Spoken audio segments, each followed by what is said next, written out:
नमस्कार, मध्य प्रदेश समाचार में आपका स्वागत है। मध्य प्रदेश में पेसा एक्ट हुआ लागू। जी हाँ दोस्तों, आपको बता दें, मध्य प्रदेश के मुख्यमंत्री शिवराज सिंह चौहान जी ने कल पेसा एक्ट लागू कर दिया है पूरे मध्य प्रदेश में।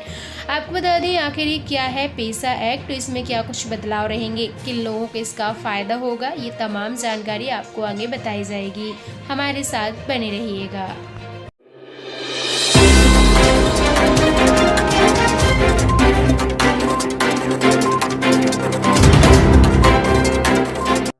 तो दोस्तों, मध्य प्रदेश में पेसा एक्ट लागू कर दिया गया है माननीय मुख्यमंत्री श्री शिवराज सिंह चौहान जी के द्वारा।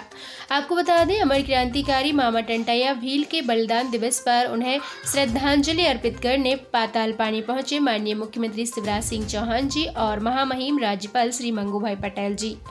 वहां पर जनप्रतिनिधियों एवं स्थानीय नागरिकों ने उनका भव्य स्वागत किया। मुख्यमंत्री जी ने कहा कि यह केवल मामा टंटैया भील का ही नहीं बल्कि समस्त जनजातीय भाई बहनों का सम्मान है।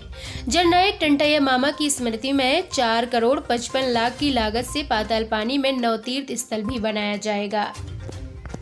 और इसके अलावा राज्यपाल श्री मंगूभाई पटेल एवं मुख्यमंत्री शिवराज सिंह चौहान जी ने नेहरू स्टेडियम इंदौर में क्रांति सूर्य जननायक टंटैया भील गौरव रथ यात्रा का भी पूजन किया एवं स्वागत किया। मुख्यमंत्री शिवराज सिंह चौहान जी और राज्यपाल मंगूभाई पटेल जी डॉक्टर अंबेडकर नगर महू का नामकरण क्रांति शूर जननायक टंटैया भील प्रशासनिक संकुल डॉक्टर अंबेडकर नगर महू करते हुए नवनिर्मित संकुल का वर्चुअल अनावरण भी किया। और साथ ही मुख्यमंत्री शिवराज सिंह चौहान जी ने मध्य प्रदेश में पेसा एक्ट को भी लागू कर दिया। आपको बता दें, इंदौर में सीएम शिवराज सिंह चौहान जी ने बड़ी घोषणा की। कहा, बिना लाइसेंस वाले सूदखोरों से लिया गया आदिवासियों का पूरा कर्जा माफ किया जाएगा। तो दोस्तों, जैसे ही मध्य प्रदेश में पेसा एक्ट लागू किया गया, मुख्यमंत्री शिवराज सिंह चौहान जी भी आदिवासियों के साथ मंच पर थिरके।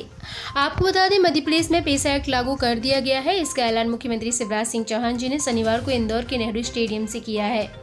वहां पर जननायक टंटैया मामा की स्मृति समारोह को संबोधित किया गया। कार्यक्रम में राज्यपाल मंगूभाई पटेल भी शामिल हुए। इंदौर में मंच पर आदिवासी गीत पर सीएम शिवराज सिंह चौहान जी खूब तिरके। इसके अलावा राज्यपाल ने क्रांति शूर जननायक टंटैया भील स्मारक स्थल पाताल पानी का भी वर्चुअल लोकार्पण किया।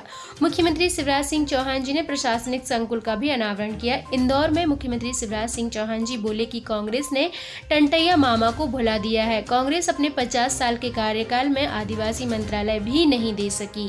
और इसके अलावा मुख्यमंत्री शिवराज सिंह चौहान जी ने मंच से पेसा कानून लागू करने की भी घोषणा की। मुख्यमंत्री शिवराज सिंह चौहान जी के द्वारा इंदौर में किए गए महत्वपूर्ण निर्णय और भाषण।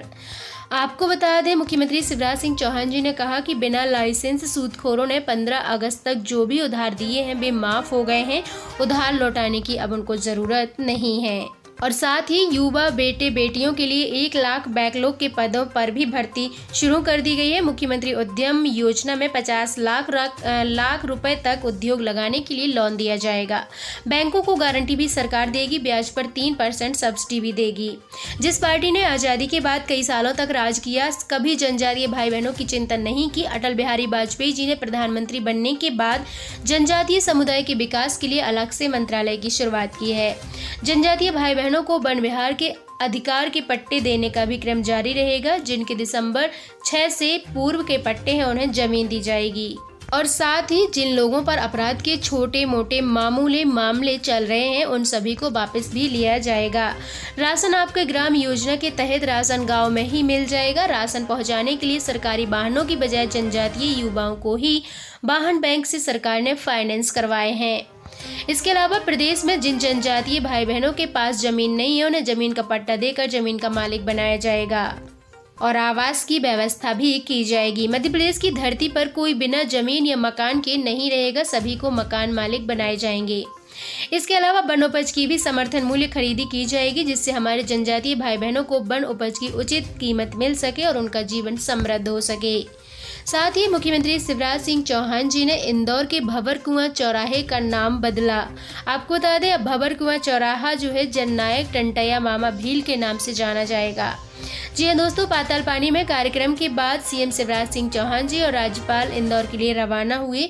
यहाँ सभा प्रदर्शनी के अलावा सांस्कृतिक कार्यक्रम भी हुए। आपको बता दें, इंदौर में भंवर कुआं चौराहे का नाम बदलकर जननायक टंटैया भील किया गया। जननायक टंटैया भील के परिजन और बीजेपी नगर अध्यक्ष गौरव रणदिवे भी इसमें मौजूद रहे। अब यह जो चौराहा है वो जननायक टंटैया भील के नाम से ही जाना जाएगा। अब बात करते हैं आखिर पेसा एक्ट क्या है। पेसा कानून के तहत स्थानीय संसाधनों पर स्थानीय अनुसूचित जनजाति के लोगों की समिति को अधिकार दिए गए हैं, यानी कि एसटी। इससे अनुसूचित जनजाति वाली ग्राम पंचायतों को सामुदायिक संसाधन जैसे जमीन, खनिज संपदा, लघु वनोपज की सुरक्षा संरक्षण का भी अधिकार मिल जाएगा। पेसा कानून लागू होने के बाद सामुदायिक वन प्रबंधन समितियां वर्किंग प्लान के अनुसार हर साल माइक्रो प्लान भी बनाएंगी और उसे ग्राम सभा से अनुमोदित भी कराया जाएगा। सामुदायिक वन प्रबंधन समिति का गठन भी ग्राम सभा द्वारा किया जाएगा। प्रदेश में तेंदुपत्ता भी वन समितियां ही बेचेंगी। आपको बता दें, पेसा एक्ट 24 अप्रैल 1996 को बनाया गया है। पेसा कानून 10 राज्य जैसे कि मध्य प्रदेश, छत्तीसगढ़, उड़ीसा, राजस्थान, आंध्र प्रदेश, तेलंगाना, झारखंड, गुजरात, हिमाचल प्रदेश और महाराष्ट्र में लागू है। लेकिन मध्य प्रदेश, छत्तीसगढ़, झारखंड, उड़ीसा में अब तक यह पूरी तरह से लागू नहीं था। अब शिवराज सरकार ने इसे पूरी तरह से मध्य प्रदेश में लागू करने का ऐलान किया है। बात करते हैं पेसा एक्ट से क्या फर्क पड़ेगा। पेसा कानून लागू करने से आदिवासी बहुल क्षेत्रों में स्वशासन को मजबूती मिलेगी। पेसा कानून के तहत ग्राम सभाओं को आदिवासी समाज की परंपराओं, रीति रिवाज, सांस्कृतिक पहचान, समुदाय के संसाधन और विवाद समाधान के लिए परंपरागत तरीकों के इस्तेमाल के लिए सक्षम बनाया गया है। जनजातीय ग्राम सभाओं को भूमि अधिग्रहण एवं पुनर्वास के काम में अनिवार्य परामर्श की भी ताकत दी गई है। साथ ही खदानों और खनिजों के लाइसेंस पट्टा देने के लिए ग्राम सभा को सिफारिशें देने का भी अधिकार दिया गया है। बात करते हैं कैसे बना आखिर पेसा एक्ट। तो दोस्तों, आपको बता दें, पेसा कानून यानी पंचायत उपबंध अनुसूचित क्षेत्रों का तक जो विस्तार है उसको विधेयक भूरिया समिति की सिफारिशों के आधार पर लाया गया था। समिति की सिफारिशों पर सहमति बनी थी कि अनुसूचित क्षेत्रों के लिए एक केंद्रीय कानून बनाया जाए जिसके दायरे में राज्य विधानमंडल अपने अपने कानून बना सके। इसी दृष्टिकोण से 1996 में संसद में विधेयक प्रस्तुत किया गया। दोनों सदनों ने पारित होने के बाद इसे राष्ट्रपति की सहमति मिलने के बाद इसे लागू कर दिया गया। इसका मूल उद्देश्य यह था कि केंद्रीय कानून में जनजातियों की स्वायत्तता के बिंदु स्पष्ट कर दिए जाएं जिनका उल्लंघन करने की शक्ति राज्यों के पास ना हो। जनजातीय समुदायों का भी अब विकास होगा। मध्य प्रदेश में पेसा एक्ट लागू होने के बाद से आपको बता दें, ग्राम सभाओं को भूमि अधिग्रहण, पुनर्वास, विविध विस्थापित व्यक्तियों के पुनर्वास का अनिवार्य परामर्श का अधिकार मिल जाएगा।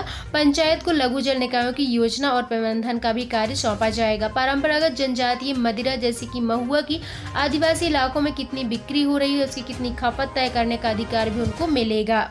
इसके अलावा जनजाति जो अनुसूचित जनजाति है उनको दिए जाने वाले ऋण पर भी इसमें नियंत्रण रहेगा। ग्राम सभा या पंचायत खनिजों के लिए संभावित लाइसेंस पट्टा रियासत देने के लिए अनिवार्य सिफारिश करने का भी इनको अधिकार रहेगा। लघु वन उपज का भी स्वामित्व मिलेगा। गांवों के बंजारों का प्रबंधन होगा और सामाजिक क्षेत्र में कार्यकर्ताओं और संस्थानों, जनजातीय उपयोजना एवं संसाधनों के सहित स्थानीय योजनाओं पर भी नियंत्रण रहेगा। तो दोस्तों, ये थी पेसा एक्ट से जुड़ी महत्वपूर्ण जानकारी। मिलते हैं अगली वीडियो में। Thank you so much.